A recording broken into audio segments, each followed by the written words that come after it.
Hey there, I'm Joshua Johnson. It's good to be with you on this Wednesday, September 14th. And here's some of what we're talking about tonight.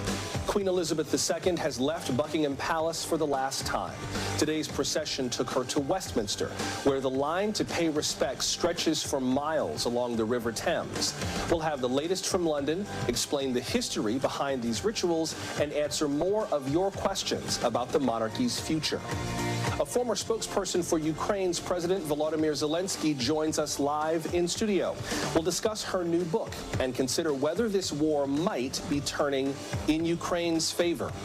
Also, Jackson, Mississippi has been under boil water notices for more than 6 weeks. Now the Environmental Protection Agency has been brought in to investigate. And President Biden was at the Detroit Auto Show today. We'll tell you what he announced that could shape the future of cars.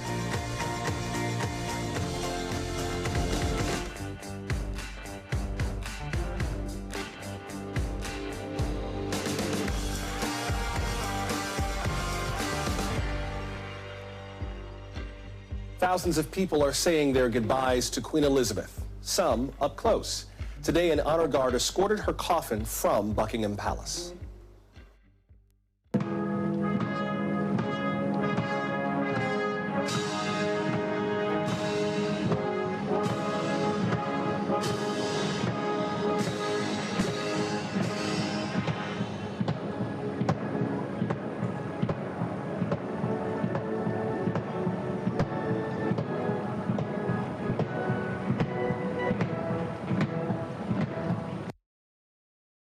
As you could see, King Charles III followed the Queen. There he is on the lower left, alongside his siblings, Princess Anne, Prince Andrew, and the Duke of Wessex.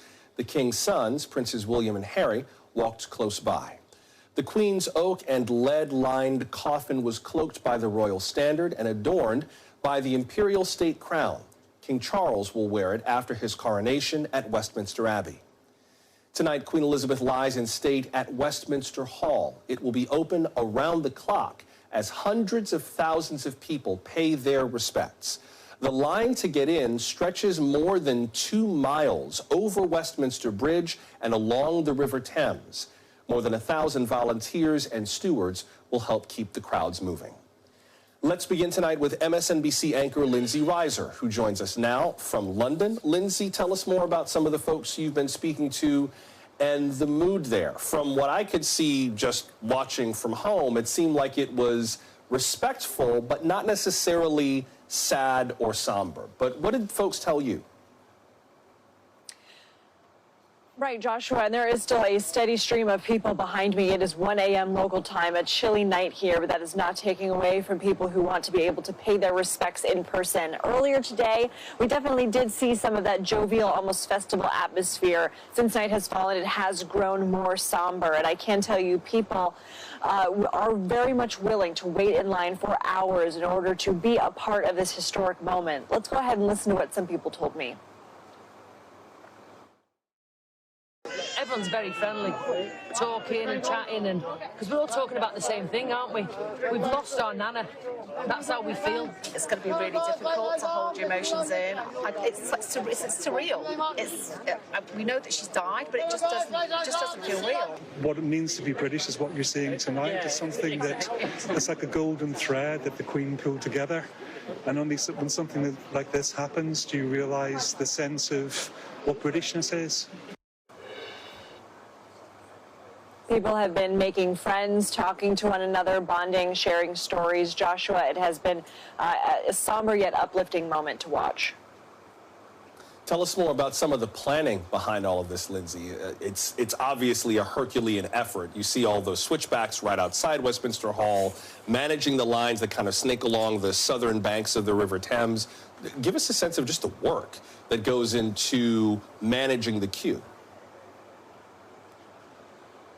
What an undertaking. We have barricades all across the city, officers both uniformed and in plain clothes. We've been seeing soldiers throughout as well. Of course, there are signs showing people exactly where to queue up. There are local security officers who have been contracted to also help keep things moving, volunteers, as you mentioned. So it is an incredible undertaking here, and I can tell you that it is appreciated. I know that I was behind a crowd today watching the procession near Westminster Abbey. crowd of people behind the barricades, and you couldn't see much from our vantage point, but you could hear the procession, the drums, the trumpets, and people were grateful to be a part of it, Joshua. Do we know more about some of the official communications with the royal family? I understand President Biden called to offer his condolences. We do have a readout from that call. The president called King Charles to offer his condolences, to also talk about the generosity and hospitality of the late Queen when she hosted President Biden and First Lady Jill Biden at Windsor Castle last June, and also talking about the special relationship that the U.S. and U.K. enjoy, and reiterating his commitment and desire to maintain that close relationship, Joshua. And if you would, Lindsay, just remind us of what's going to happen between now and Monday, what the timeline of events is, all ceremonies that the Queen herself designed and kind of ordained as she wanted them to happen. What do we expect between now and Monday? Certainly, she signed off. They had her blessing for this Operation London Bridge. Her Majesty's coffin will lie in state at Westminster Hall through Monday morning. Monday is the day of the funeral. We know that King Charles and Queen Consort are going to be traveling to Wales toward the end of the week. They've already been to Northern Ireland and Scotland. And we also know that the Prince of Wales and the Princess of Wales are going to be going to Sandringham, also to look at some floral tributes there. So each day we'll have more events, and each day we can also expect these very long lines along the River Thames, Joshua. And you're looking now at the inside of Westminster Hall as crowds are filing in on both sides to pay their respects to Queen Elizabeth. Those guards that you see stationed at the four corners of that red platform change out every 20 minutes around the clock between now and the funeral that will take place, or the moving of Queen Elizabeth's coffin from Westminster Hall to Westminster Abbey for the service on Monday. Thank you, Lindsay. That's MSNBC anchor Lindsay Reiser starting us off tonight from London. Well, you can imagine how reflective it is inside Westminster Hall right now. And all the services for Queen Elizabeth are giving people a reason to reflect, particularly on the past. But many of you have been asking us some smart questions about the monarchy's future. So let's get you some answers. And joining us to help with that is Stephanie Pettit, Royals editor, writer, and reporter with People magazine. She's also a contributor to a commemorative edition that comes out this Friday. Ms. Pettit, welcome. Good to have you with us. Thank you. Thank you for having me. Could I just start very briefly with your general sense of how these services have gone so far compared to perhaps what people had expected? Yeah, I think that everything, is planned. It's very intricately planned. It's been planned for years. This is all laid out very, very specifically. But I think what's been kind of unexpected is the reaction to I have to get used to saying King Charles. King Charles and Queen Right. Camilla, as they've made their rounds, right? And they've been really warmly receptive. The atmosphere seems to be more joyous and celebratory of the Queen and the new monarch than it is somber. So I think everyone's celebrating the Queen's reign, which is really great to see. We got some questions about some of the inner workings of the monarchy and what happens now that King Charles III has acceded to the throne and is about to be crowned in the months to come. Holly asked, what happens now to the Prince of Wales Charitable Fund? Does the new Prince of Wales take it over? Is it dissolved? Does the king turn the more political causes over to Archewell? Stephanie, what would you say to Holly? Yeah, so King Charles has been involved in starting and establishing many charities over the years. There's the Prince's Charitable Fund, the Prince's Trust, the Prince's Foundation, and it spans causes ranging from education to rural communities to arts, environment, everything. So it probably will not be going right to one of his sons or anything like that. They have their own foundations. Kate and William, they have the Royal Foundation. And of course, Meghan and Harry have Archewell, which they recently founded. And so actually, Charles addressed this in his first speech as monarch. And he said he's not going to be able to dedicate as much time to these charities and causes that are so close to his heart. But of course, he said they'll be, continued with trusted hands. So that's what we can expect to see. And I think it's worth noting, we might have put it on the screen, but there was a YouGov poll about people's views on whether the monarchy was good or bad for Britain. 10 years ago, 67% said, yes, it is good for Britain. Today, it's closer to 56%, but the no's have remained kind of within the statistical margin of error, going from 9% to 12%. Stephanie Pettit, Royals editor with People magazine. Good to have you on tonight. Thank you very much. Thank you. Still to come, an insider's view of Ukraine's president. Russia's invasion has suffered some significant setbacks lately. We'll get into that with the former press secretary to President Zelenskyy. We're glad you're with us for Now Tonight from NBC News.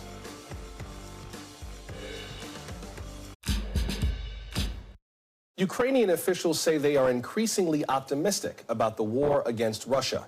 Today, President Volodymyr Zelenskyy said his country is, in his words, moving towards victory. He was visiting the front lines of the recently retaken city of Izium, that's in eastern Ukraine. The president thanked soldiers there and watched the Ukrainian flag raised in front of a burned-out city hall.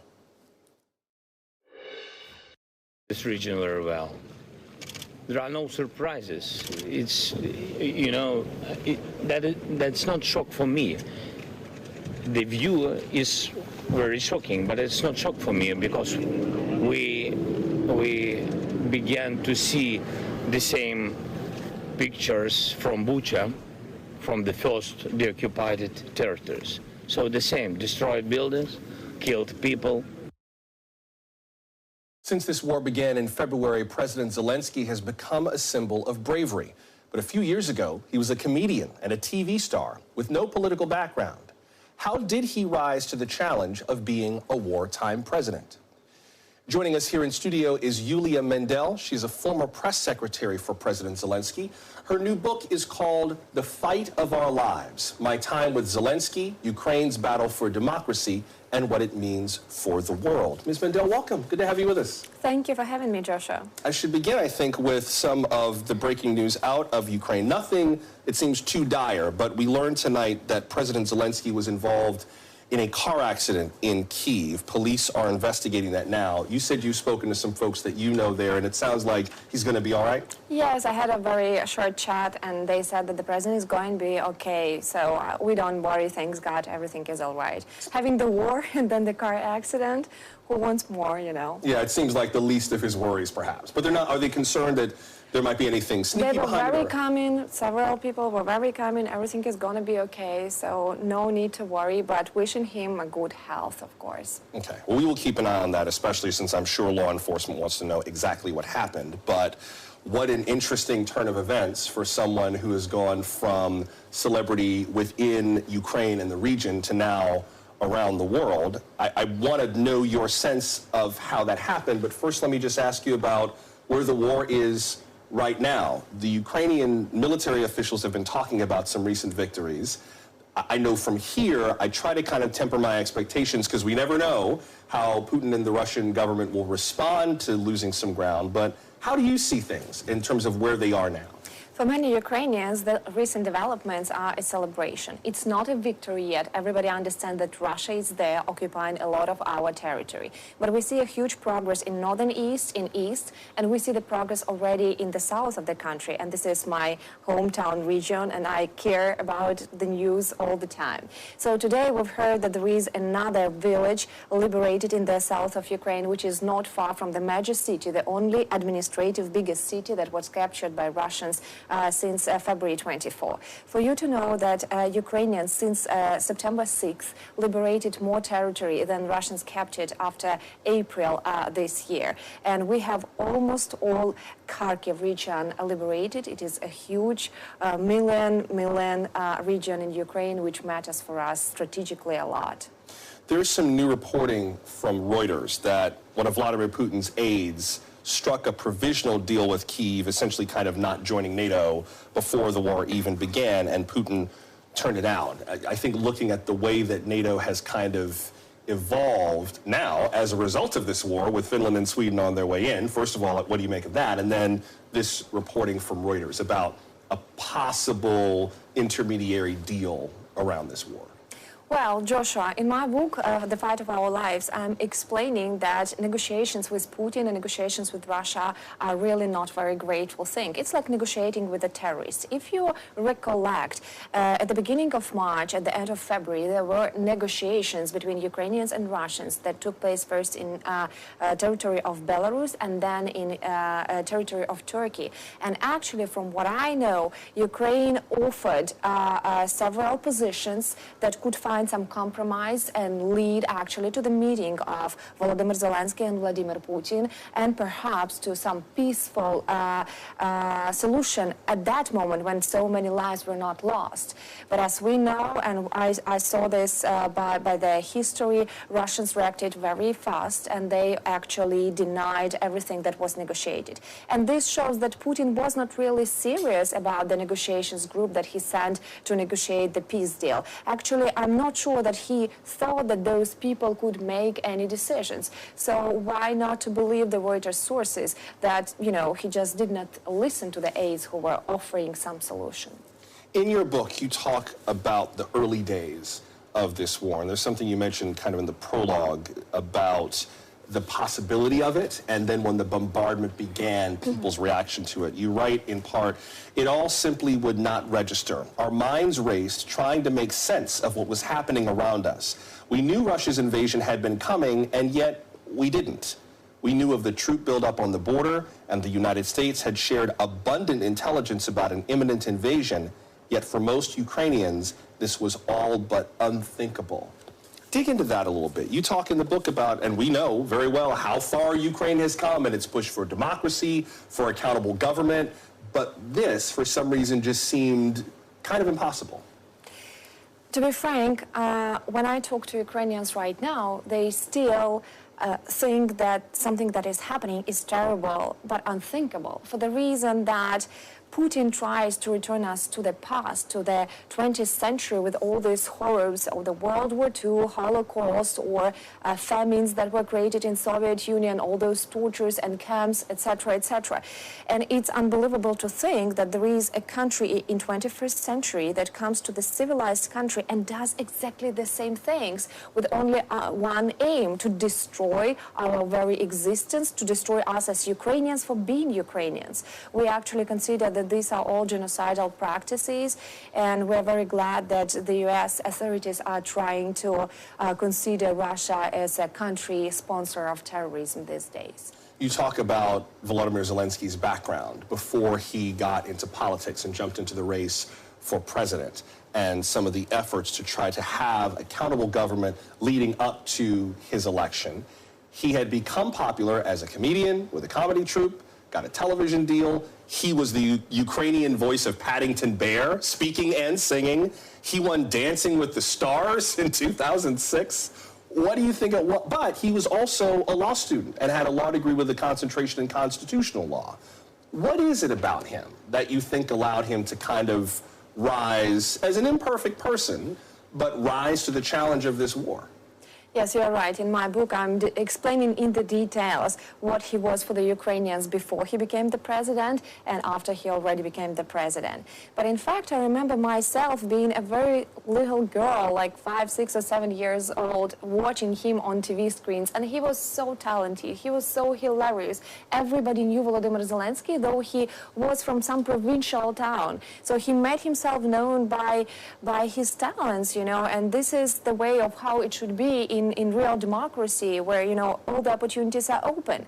So when he became the president of the country and I got to know him closer from different side, you know, from different side of the camera, I understood that in fact he is a very serious person and a very persistent person who is a very hardworking one. So he is also one who built a huge business. This is a humor empire, but this is a very large business that he built in Ukraine as a post-Soviet space, and it is a very challenging thing.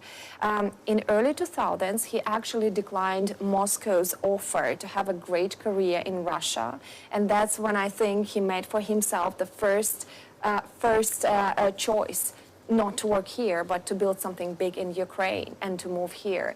And I think this is where his character has been developing, meeting all those challenges and pressure from Russia and standing against Russia in his personal career. And then it led to feeling that he belonged to the country and he wanted to lead Ukraine, you know, on higher level. Yulia Mendel, the book is called The Fight of Our Lives, My Time with Zelenskyy, Ukraine's Battle for Democracy, and What It Means for the World. I'm so glad you made time for us tonight. Thank you very much. Joshua, thank you for having me. We will get to some of today's other top stories in just a moment, including the verdicts in R. Kelly's child pornography trial, new questions about a suspicious package at a university in Boston, and President Biden giving electric cars a little more juice at the Detroit Auto Show.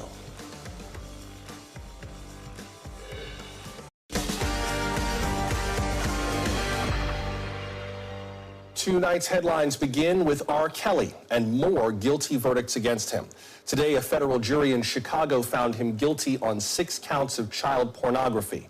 He faced 13 various charges overall. There was no apparent reaction on his face as the verdicts were read. Afterward, his attorney Jennifer Bonjean tweeted, quote, "Robert is in good spirits despite a mixed verdict. We won 7 counts of this indictment, more than we lost. He is grateful for the support and the fight continues," unquote. 2 of his former employees were tried alongside him. Both were acquitted on all charges, found not guilty. R. Kelly was convicted of racketeering last year in New York. He's currently serving a 30-year sentence for that. Investigators have more questions about an explosion at Northeastern University in Boston. Among them, whether it was really an attack at all or an explosion. Sources tell us that an equipment case blew up last night near the school's virtual reality lab. A note inside the case criticized VR and also Facebook's co-founder, Mark Zuckerberg. Police say a staff member who tried to open it got minor injuries. It's easy to see why this has people edgy after the Boston Marathon bombing in 2013, and some students say they want answers. And then we hear sirens, and we all think that we have to evacuate, and we run down all of these flights of stairs, panicking, just to find out that we're not even supposed to evacuate. We're supposed to stay in place. And then we hide in the bathroom for 3 hours. We were terrified. We were all calling our moms in the bathroom. Classes resumed today with heightened security. NBC's Ron Allen has more from Boston. There's been anxiety and a lot of uncertainty hanging over the campus today because no one knows exactly what happened and what this device, this package was or was not. School officials have been trying to reassure the community that everything is safe and everyone's well protected, but students, the community wants to know what exactly all this was. A very tense situation last night around 7 p.m. when dozens of police and investigators, bomb squads descended on campus responding to reports that there had been a package that exploded here in a building on campus. Turns out, we were told by investigators, that the package was something like this, a Pelican case, a hard side box that's used to store camera equipment, fragile technical equipment, things of that nature. We use them ourselves here for our lights, for our gear. It's unclear whether this was delivered, someone brought it, and it's unclear as well whether there was actually an explosion or not.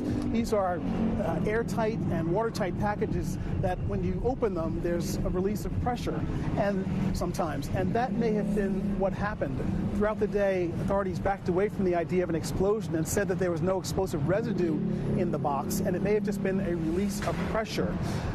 Then, as the day went on, we learned that there was a note inside the package that was critical of Facebook and Mark Zuckerberg, and also critical of VR, virtual reality, and that whole technology. And this package, all this happened at a building here where there is a virtual reality lab. Making things even more complicated as the day went on, authorities, there were reports, including from our own affiliate, that the authorities were now questioning the individual who called this in and reported an explosion as perhaps being involved in all of this, perhaps staging it, some calling it perhaps a hoax. But again, NBC News has not been able to confirm that. We don't know the extent of that. The investigation continues into the hours, into the evening, and at this point, it's still unsure exactly what happened here. Back to you. That was NBC's Ron Allen reporting from Boston. The investigation into Jackson, Mississippi's water crisis is ramping up. Residents have spent weeks without clean water from their taps. Last month, torrential rain and severe flooding overwhelmed a treatment plant near Jackson. Residents are still being told to boil their water. Now, the U.S. Environmental Protection Agency is investigating the plant. It's in Ridgeland, near Jackson, and that is where we find NBC's Zelenskyy Esamwa. Hey, Zelenskyy. Hey, Joshua. So there's a lot of frustration here in Jackson, Mississippi, and the reason in part has to do with this bottled water that residents are relying on because the water in the plant behind me remains unsafe to drink. Here's how residents are coping.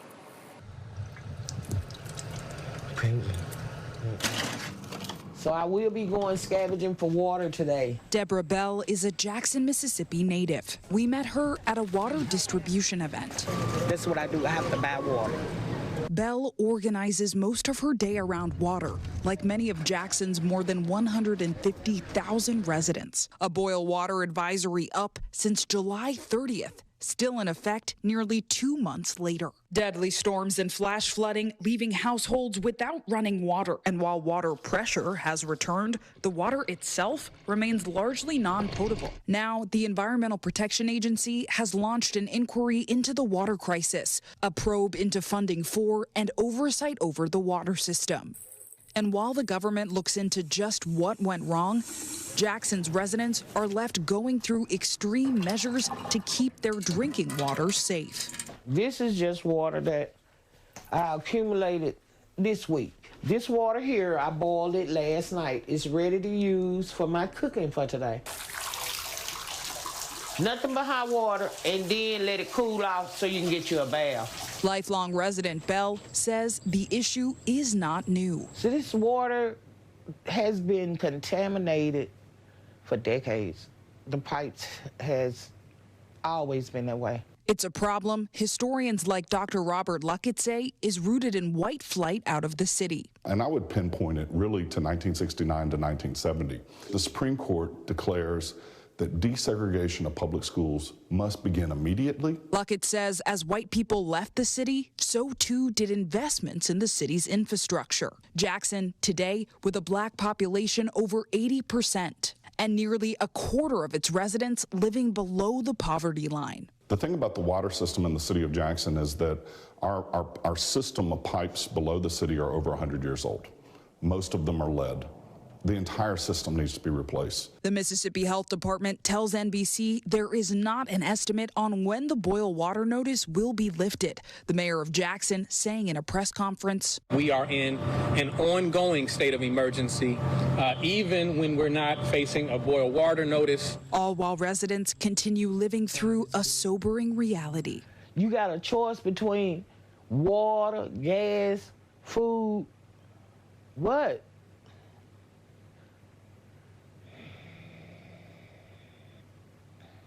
It brings tears to my eyes to know that somebody may have gotten sick from drinking that water. And Joshua, the EPA Inspector General, is expected to announce his findings into the probe of Jackson's water crisis as soon as this week. Now, when it comes to the boil water advisories, the city's mayor said earlier today that they need 2 consecutive days of testing where the water comes out as clear and safe before they can lift those advisories. So residents are still hanging in the balance, waiting for safe drinking water. Back to you. Thank you, Zelenskyy. That's NBC's Zelenskyy Esamwa with the latest from Ridgeland, Mississippi. The Detroit Auto Show is back for the first time in years with a self-proclaimed car guy kicking it off. The show got a supercharged start with President Biden in attendance. He came to announce a $900 million investment in electric vehicle charging stations nationwide. And of course, the president did not miss his chance to get behind the wheel. And what a wheel. NBC White House correspondent Mike Memoli has more on that. Hey, Mike. Yeah, Joshua, the official reason President Biden went to Michigan today, his 6th time in the state since taking office, was to make a big announcement. $900 million being approved by the administration to help build out that electric vehicle charging station network around the country, part of what was passed in the bipartisan infrastructure law that the president signed late last year. But there's another reason here, and we're seeing really a trend from this White House as President Biden tries to talk about the ways in which some of these individual legislative wins he's been able to rack up lately add up to a larger picture, which is an administration that is really trying to revive American manufacturing and rebuild the union network as well. The president talking about how it's this infrastructure law and the electric vehicle charging network that helps really seed the demand for Americans to buy electric vehicles, which they can do so with rebates and tax credits thanks to the Inflation Reduction Act. And by the way, if the Chips and Science Act wasn't signed into law, you'd have automakers like those displaying their products at the Detroit Auto Show, which the president visited today, building the semiconductor parts that are necessary to get these vehicles on the road. So the president really, especially in the Midwest, focused on a key economic message at a time, of course, his administration is dealing with those negative inflation numbers. But Joshua, the president also, once again in Michigan, behind the wheel. He describes himself as a car guy. And look at these pictures we saw from the president today. Behind the wheel of an electric, all-electric Cadillac Lyric. Drove just a little bit, not as much or as fast as he drove on some of his previous trips to Michigan. We can probably show some of that as well. The president behind the wheel of a Ford Lightning pickup last year, and also behind the wheel of a GMC Hummer. This is a president who's eager to show himself behind the wheel as he gears up potentially for his own long run for 2024. Joshua? Thank you, Mike. That was NBC White House correspondent Mike Memoli reporting. Up next, a look back at the primaries. Last night, voters turned out for the last ones of the year. Many Republicans chose candidates who still dispute the 2020 presidential election. We'll look ahead to November when we come back.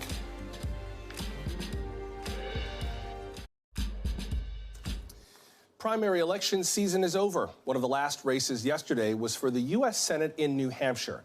NBC News is projecting that Don Bolduc will win the Republican nomination.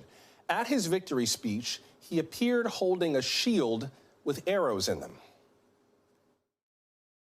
We have taken their arrows. We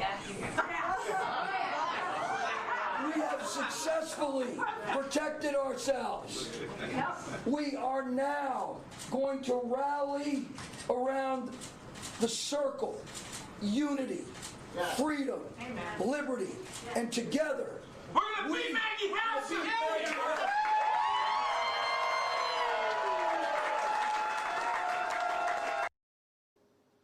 Mr. Bolduc has repeatedly denied the results of the 2020 presidential election, and a new report says he is far from alone. Election deniers have reportedly advanced to the November elections in 27 states, specifically in statewide races that will oversee, defend, or certify elections. Let's discuss this and all the primaries with Xochitl Hinojosa, a Democratic strategist and former DNC communications director, and NBC News political analyst Carlos Curbelo. He's a former Republican congressman from my home state of Florida. Good to see you both. And let me start with you, Carlos, and Don Bolduc's projected victory in New Hampshire. I always try to keep context in terms of what all is important and not just kind of what we're noticing. Obviously, people who deny the results of the 2020 election are something to discuss, but so is inflation, the economy. So is Roe v. Wade. We know that that's affecting how voters are making decisions now. At least they say that it will. What do you think is the top line coming out of the primaries heading into November? Well, Joshua, I think that the results in New Hampshire is generally good news for Democrats. I mean, it's unfortunate for the country, I think, that people who hold these beliefs, who promote these theories that are not backed by any facts, it's unfortunate that they are succeeding in primaries, but for the most part, unless a few of these candidates win, which is possible, this is good news for Democrats because it really gives them an advantage in these districts, even if voters are frustrated with inflation, the economy, stagnant wages. The fact that some of these candidates profess these beliefs and project themselves in radical ways, that really does give Democrats an advantage in the general election matchups. And, by the way, that's probably one of the reasons why Democrats, even though I strongly disagree with this strategy, have invested their own campaign resources to prop up some of these Trump-aligned candidates because they believe they're easier to defeat in general election matchups. That theory will be tested now in November, but I think for the most part, they're going to be right. So, Gina Hossa, I wonder what you think are the top lines from this race, whether it is the persistence of the so-called big lie, inflation, abortion, some other issue. What do you think is the big lesson to be learned from this year's primaries? Well, I think that there have been a number of recruitment failures by the GOP, and you saw it last night in New Hampshire. You've seen it across a number of Senate races where you have candidates who have come out on top that aren't necessarily front and center, and that aren't necessarily going to be. Sorry, I have my toddler here, who aren't necessarily going to win in the general election, and so I think that's a big problem for Republicans. Carlos, let me ask you about the candidate in New Hampshire, one of the interesting candidates in New Hampshire who made a little bit of history last night. Her name is Carolyn Levitt, 25 years old, the first Gen Z congressional nominee on the Republican side. Here's part of what she said. Watch. As many of you know, my youth is one of the many reasons that I felt compelled to run for Congress in the first place. Because it's my generation of Americans, your children, your grandchildren, who are not being served well by the current state of our education system, our media, and our entire culture. Carlos, I think her nomination is interesting considering that if you ask younger voters, which party they tend to align with, quite a lot of them would say Democrats over Republicans. But frankly, a lot of them, in terms of what Ms. Levitt said, young people who feel like they're not being well served by the media, the entire culture, a lot of Gen Zers are like, I kind of hate all of it. Like, I'm just kind of disengaged from the whole thing. How do you see the generational split in terms of the future of Senate races, House races, governor's races, and so on? No, Joshua, I do think that her candidacy is interesting, and I think under normal circumstances, she would be a candidate that a lot of perhaps independent voters and maybe even more moderate Democrat voters would consider supporting just because of her youth. And there's certainly a lot of people in our country who think that it's time for a new generation of leadership to take hold. You look at a lot of the leaders in both parties, and they are baby boomers, and you have other generations like Gen X and millennials, and certainly Gen Z now looking to grow in the ranks. The problem is that she's kind of trying to rise by buying into the politics of conflict and of division. And in my experience, certainly when I was in office and I was running, it was younger voters who really wanted to turn the page on all of that. And instead of dividing society, instead of trying to find scapegoats in society, they wanted people to work together for the greater good. They cared a lot less about political parties than they did about people's intentions and the way they wanted to serve. And I think in that sense, even though she's very young, she's still appealing to an old paradigm, the paradigm that got us to where we're at, a country divided, a country where political adversaries are enemies. And I don't think most young people identify with that vision. So, let me ask you more broadly in terms of what you think is going to bring voters out this November. If you look at where the Senate Leadership Fund, which is a Republican super PAC, is spending its money, it's spending its money, I think, in some of the states you'd expect. $37 million so far in Georgia, where you have that very intense Senate race between Herschel Walker and the incumbent Raphael Warnock. $34 million in Pennsylvania, where you have Dr. Mehmet Oz running against John Fetterman for Senate. If you look at the list of the Senate candidates who have aligned themselves with President Trump, there are quite a few. I mentioned Mr. Walker, Dr. Oz, you've got J.D. Vance in Ohio, Blake Masters in Arizona, and Don Bolduc in New Hampshire, as we mentioned. What is your sense, based on the ongoing support for Donald Trump, for this so-called big lie, for Make America Great Again politics? What is your sense of what's going to happen in November? I know that the winds keep shifting and people keep saying, well, maybe it doesn't look like it's going to be a blowout as much as we thought. But how do you see it in terms of the fate of the House and the Senate when all is said and done in November? A few months ago, I believe that the Republicans were going to sweep the House and the Senate, and that is what previous years have told us when you have one party in power. I think recent weeks have shown us that that might not be the case. There might not be a red wave, and spending from the Republican committees have also shown us that's the case. They're spending highly in a place like Ohio, which should be favorable for Republicans. They're they're trying to defend and keep a number of states as well. And so I do think that this is an opportunity for Democrats. I also think that the types of candidates that they have recruited and that are currently the nominees are serving as distractions instead of their key message that they wanted to talk about, which is the economy. You don't see a lot of Republicans talking about the economy right now. What they're talking about is defending their own records, and they're trying to distract. So I do think that Democrats are in a favorable position. And you have to remember, as of a few months ago, we didn't have a ton of accomplishments. Yes, we had key accomplishments, but that has changed a lot. Democrats have a pretty big platform and list of accomplishments that they can run on ahead of November. And so I think that is also key. And that's a dynamic that has changed ahead of the election. Carlos Curbelo, Xochitl Hinojosa, good to get your analysis. We will keep an eye on these races and see what voters tell us about what they want this November. Good to see you both. Thank you very much. Some of America's railroad workers could go on strike this Friday, but it's already disrupting travel across the country. More on the union negotiations and what it might mean for you before we go.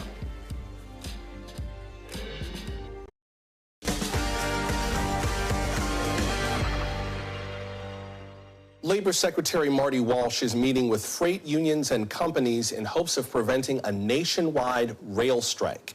But the possibility of a strike is already causing disruptions.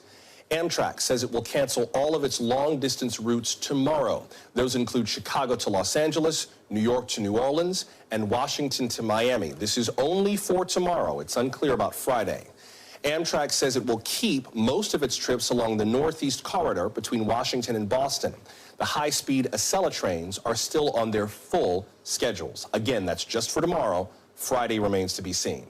Other regional agencies are canceling services. Chicago's Metra system says it will cancel multiple trips ahead of the strike, and transit lines in LA and Washington are warning riders about possible disruptions. CNBC senior White House correspondent Kayla Tausche has the latest from Washington. Kayla, what's the latest on the negotiations? Well, Joshua, we know that a couple hours ago, negotiators were still in the room after about 11 hours. They ordered Italian food for dinner. They were still going as of about a few minutes ago, according to a White House official. The representatives from at least two holdout unions came to the Department of Labor today with a proposal in hand on one of the very narrow issues that unions have been trying to put forward, trying to get the railroads and the carrier companies to come to meet them in a compromise. So far, after a full day of negotiations, a deal has been elusive. We should be clear also in terms of what this strike involves. There is a difference in terms of how rail service is running across the country. For instance, Amtrak says a lot of its service outside the Northeast Corridor is managed by regional freight lines. That's kind of a big piece of this. So there's a difference in terms of, say, the people who run the New York City subway and the people who run Amtrak service coast to coast. Where is this having the biggest impact, and what are the key issues? Well, I think, Joshua, the biggest impact will be felt in the agricultural industry and also in energy and energy prices, for instance. We know so many crops, from grains to fertilizers, are transported primarily by rail. We know that many grain shipments protectively are going to be taken off of those rail cars tomorrow. They will not be shipped because they're not clearly going to be making it to their end destination. We know that ethanol is shipped primarily by rail. That makes up about 10% can of gasoline. And in advance of a potential strike, the price of ethanol today was soaring in expectation that perhaps that ethanol could be kept offline, some of that gasoline could be kept from the market, and those falling gas prices that consumers have come to know over the last several months, those could be going back up. Of course, that's something that the Biden administration wants to prevent desperately after all of the work that it's put in the last several months to get prices to come down, with inflation top of mind for so many consumers, families, and voters. But of course, the signs that we are seeing with many of these commodities being kept in their storage spaces, kept off the rails, and kept out of their end destinations is going to go in the wrong direction there. Yeah, and Transportation Secretary Pete Buttigieg was asked what the administration would do if there was a strike. Here's part of what he said. Watch. Well, we're working to prepare for any contingency, but the bottom line is that the parties need to come together and resolve this. You got to work through these differences. We can't allow this kind of disruption to happen. So what does happen if there is a strike? What's the administration prepared to do, and what should everyday people be prepared to do? Well, I think the administration has been trying to find alternate sources of transportation for many of the commodities that I just mentioned. Chlorine, some hazardous materials that are not going to be shipped because they're just not safe storage spaces along these transportation routes. That will go a long way in preventing wastewater from being treated to become drinking water in many of those instances. So FEMA, the Department of Defense, many agencies are stepping in to figure out how they can potentially get some of those chemicals and get some of those commodities to where they need to go just to keep the systems running in this country. One of the other ideas that they're exploring is trying to have trucks transport a lot of these products instead of trains. The problem is the Trucking Association has said, wait, we don't even have the amount of people that we need to transport this stuff that trucks are already signed up for. We can't take on the cargo from all of these freight trains. So there's some real loggerheads here, Joshua, and I think the real contingency plan is where Congress steps in, and at what point in these negotiations Congress would say, hey, we can't have a strike, it's too detrimental, and here are some of the legislative options that have real support to go forward. All right, thank you, Kayla. That's CNBC senior White House correspondent Kayla Tausche with the latest on these negotiations. Hey, thank you for making time for us. You can send us your thoughts about the rail strike negotiations or Queen Elizabeth or any of the stories we've covered tonight. We're at NBC Now Tonight on social media. Leave us a voicemail, 888-575-2NBC, or email us nowtonight@nbcnews.com. So until we meet again, I'm Joshua Johnson. We'll see you tomorrow. Good night. Thanks for watching our YouTube channel. Follow today's top stories and breaking news by downloading the NBC News app.